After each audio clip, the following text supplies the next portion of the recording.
lo estás escuchando en ADEM Audionovelas. Capítulo 1891. Anteriormente.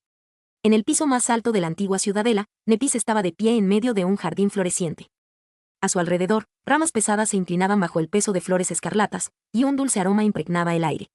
3 mujeres la rodeaban, una de ellas era Monbale, la princesa de la canción. Las otras 2 eran probablemente reflejos creados por Mordred, el hijo separado del rey de las espadas. Gotas de sangre caían de un corte en su mejilla. Nepis miró sus dedos, manchados de sangre, con el ceño fruncido. Ellos se prepararon bien. La situación actual ya era lo suficientemente preocupante, pero lo que la inquietaba más era cuán bien informadas parecían estar las hijas de Quizón sobre Godgrave y los movimientos del ejército de la espada. Adentrarse en los huecos no debería haber sido una tarea fácil, de lo contrario, no habría necesitado un ejército de soldados despiertos para abrir un camino a través de la jungla escarlata. Simplemente podría haber liderado un equipo de santos en una excursión clandestina. Pero no lo hizo. Eso se debía a que, aunque los santos podían enfrentar los peligros de los huecos, no podían hacerlo por mucho tiempo. Tarde o temprano, se encontrarían con algo que no podrían derrotar o escapar, y aunque no lo hicieran, su esencia se agotaría, dejándolos varados en el corazón de la antigua jungla. Luego, morirían. Incluso con un guía como el Señor de las Sombras, sus propias fuerzas solo se atrevieron a descender a los huecos después de llegar a la cercanía de la segunda costilla, y eso ya era un plan mucho más peligroso que el original. Saber dónde estaban ubicadas exactamente las ciudadelas se suponía que era una ventaja del dominio de la espada. Sin embargo, Lickslayer y sus hermanas habían llegado primero a esta ciudadela y sin un ejército. Solo los dioses sabían cómo lo habían logrado, pero lo hicieron, ¿fue por la ascendencia bestial? ¿O algo completamente diferente? Peor aún, parecían saber demasiado sobre los campeones del ejército de la espada. Son definitivamente tenía espías entre los guerreros de valor, pero ¿eran tan capaces? ¿O era todo obra del cantante de la muerte, el oráculo de sangre? Después de todo, aunque ya no se podía vislumbrar el futuro, no se podía decir lo mismo del presente. ¿O todo era culpa del príncipe de la nada? ¿Había hecho algo más que luchar hasta el templo sin nombre cuando visitó al Señor de las Sombras antes de la guerra? Nepis no lo sabía, pero sí sabía que el ejército de la espada, su ejército, había fallado en maniobrar mejor que el enemigo. Ahora, sus santos estaban siendo masacrados abajo. El Señor de las Sombras estaba luchando contra la bailarina oscura Rebel, cuyos poderes parecían contrarrestar directamente los suyos. Y ella misma estaba acorralada por Monbale, de alguna manera despojada de sus poderes. La situación era crítica. No solo Son había logrado tomar el control de la ciudadela, sino que bien podrían asestar un golpe fatal al ejército de la espada eliminando a 14 de sus santos, incluidos 2 de sus campeones más fuertes, ella y Sani. Sani. La imagen de él desangrándose en la espada de Rebel cruzó por la mente de Nep. Él no sangraba en realidad, pero aún así. La comisura de su boca se curvó hacia abajo, y su mirada se volvió fría. Miró a Monbale y dijo con un tono uniforme, tu poder es negar los aspectos de los demás. La princesa de Son simplemente sonrió en silencio. ¿Qué habilidad tan potente? Nepis luchó contra la barrera imperceptible que le impedía invocar sus llamas, pero todo fue en vano. Era como si su aspecto no existiera en absoluto, o más bien, estuviera subyugado. Sentía una resistencia, pero la fuerza de su presión era demasiado grande para superarla. Incluso sus memorias parecían debilitadas. Tal vez por eso la flecha de luz lunar había perforado la armadura de la Santa Sagramore con tanta facilidad. Quizá, si Monbale estuviera sola, Nepis podría haber roto la barrera. Su aspecto era de rango divino, después de todo, y tenía un linaje divino. Su alma era la de un titán. Pero el poder de 2 reflejos parecía haber sido añadido al Geas, haciéndolo casi indestructible. El poder de Lickslayer contrarrestaba directamente el del Señor de las Sombras. La Santa de la Tristeza podía evitar que Soyast jugara con las mentes de las hijas de Quizón. Y Nepis misma estaba siendo contrarrestada por Monbale, o más bien, Monbale era un contrincante natural para cualquier despierto. Esa delicada mujer, con su figura esbelta y rasgos suaves. Probablemente era la enemiga más temible que cualquier despierto podría enfrentar. Seguramente había algunas limitaciones en su poder. De lo contrario, no habría transportado a Nepis lejos del resto de los santos, simplemente habría negado todos sus poderes, dejándolos indefensos. Nepis miró de nuevo sus dedos ensangrentados. La flecha. Solo había descubierto que su aspecto estaba sellado después de que la flecha de luz lunar cortara su mejilla, y algo de su resplandor parecía permanecer en el corte. Nepis permaneció inmóvil por un momento, luego volvió su mirada hacia Monbale. Dijiste que el nombre de Luna Negra te sienta mejor. La princesa de la canción sonrió suavemente. Así es. Nepis suspiró profundamente y comenzó a circular su esencia. Su aspecto estaba sellado, pero su esencia aún podía moverse. Por lo tanto, la situación no era tan desesperada. Todavía podía salvarse. Porque había notado que Monbale, Luna Negra, tampoco estaba usando ninguna de sus habilidades de aspecto.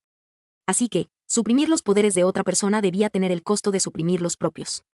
Lo que significaba que Nepis seguía siendo un titán trascendente enfrentándose a 3 bestias trascendentes. Aunque su cuerpo seguía siendo el de un humano, era más fuerte y rápida que la mayoría de los otros santos. No perdería ante nadie en una batalla puramente física y de habilidad. No. Esos reflejos podrían estar reflejando a un ser trascendente, pero ella sentía que eran mucho más poderosos que la propia Monbel. Bestias supremas, entonces. Aún no era imposible para ella ganar. Y, aunque hubiera sido imposible, de alguna manera, ganaría de todas formas, porque la derrota no era una opción. Gracias por decírmelo, Luna Negra. Dicho eso, Nepis se lanzó hacia la hija de Kison sin perder más tiempo. Y mientras lo hacía, quemó su esencia y pronunció los nombres, canalizándolos en una frase cruda. En esa frase, el nombre de Luna Negra se entrelazó con el nombre de la destrucción. Capítulo 1892. Monbel estaba armada con un sable.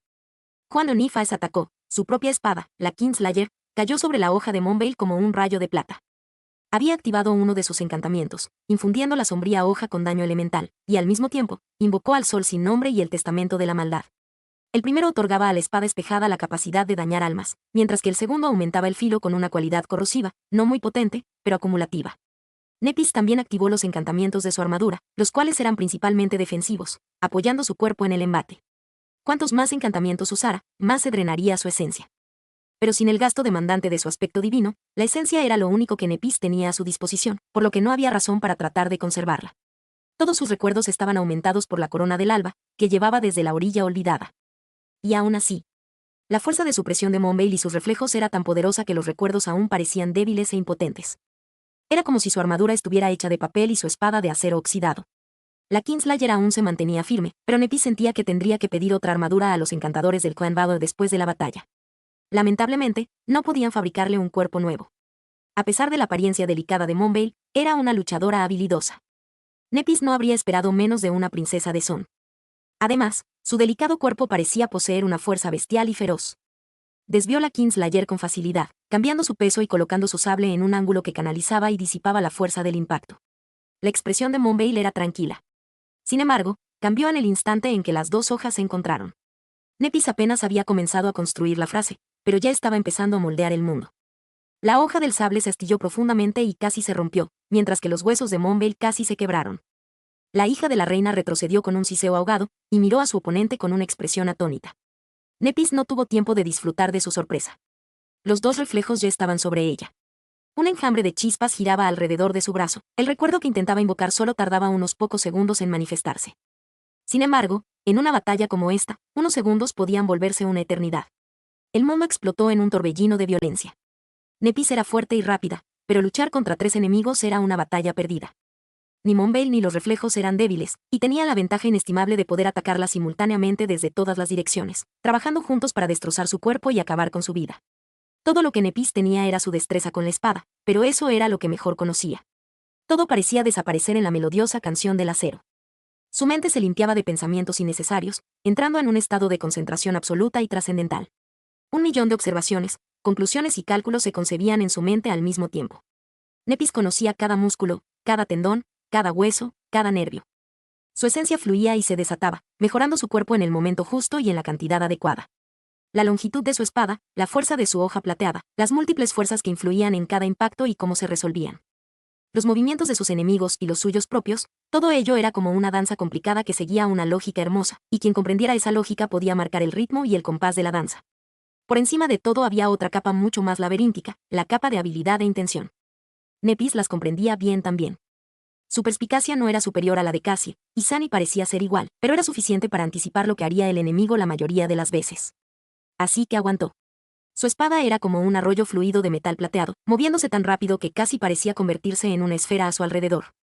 Cada paso, cada movimiento estaban calculados y optimizados, permitiéndole defenderse de los 3 enemigos al mismo tiempo. Bloqueaba, desviaba y evitaba una avalancha sofocante de golpes, evitando que Monbel la hiciera sangrar. Por ahora. Era extraño pelear sin usar su aspecto.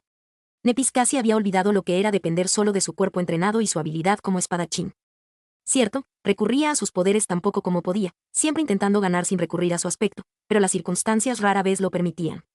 Incluso si lograba aguantar, siempre estaba ahí el conocimiento de que sus llamas estaban a su disposición. Había esperado que tener que luchar sin ellas, e incluso sin la posibilidad de invocarlas, fuera limitante y asfixiante. Pero, de hecho, era liberador. Era casi eufórico, porque por primera vez en mucho, mucho tiempo, estaba libre de dolor. Algo tan simple, pero que cambiaba por completo la sensación de esta batalla. Nepis debería estar tensa, sombría y al borde de la desesperación. Debería estar luchando por encontrar una oportunidad para cambiar la situación. Debería estar añorando sus poderes amargamente. Pero en cambio, estaba aliviada. El alivio la inundó como una marea, y el simple placer de entregarse por completo a la espada dibujó una leve sonrisa en su rostro. Su sonrisa pareció sorprender a Monbel. La princesa de Son vaciló por un momento, luego preguntó entre dos elegantes tajos de su sable: ¿Por qué sonríes, estrella cambiante? Nepis bloqueó un ataque de uno de los reflejos, recibió otro golpe en su brazal y retrocedió, sintiendo un flujo de sangre en su palma. Su sonrisa no se desvaneció. Es solo que es refrescante ser impotente, por una vez. Con eso, soltó la empuñadura de su espada con una mano y extendió su palma ensangrentada hacia adelante. En ese momento, las chispas giratorias finalmente se manifestaron en un recuerdo. Ese recuerdo era una antorcha de madera negra. Una masa de llamas azul fantasmales ardía en una jaula plateada en su cima. Las llamas azules se reflejaron en la profundidad plácida de sus tranquilos ojos grises. Lo escuchaste en ADEM Audionovelas, se agradecen donaciones y apoyo. Link en la descripción.